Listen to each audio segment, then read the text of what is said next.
I am a plastic pollution educator.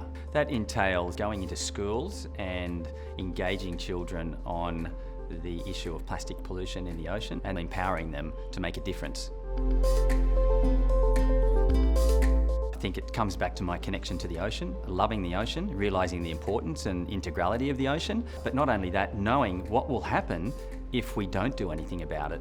And that was something that happened quite early on. I joined the dots, and we need people to join the dots, and so I guess I'm helping kids to join the dots.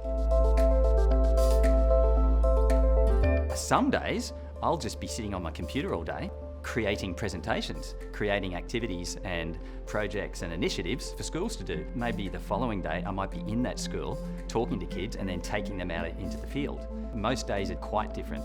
It's really hard to say what an average day is actually.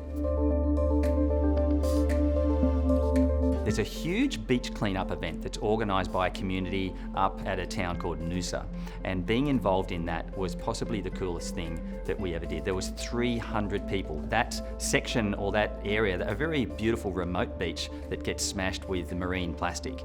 And so we went up there and we cleaned it up. We took tons of plastic off that beach.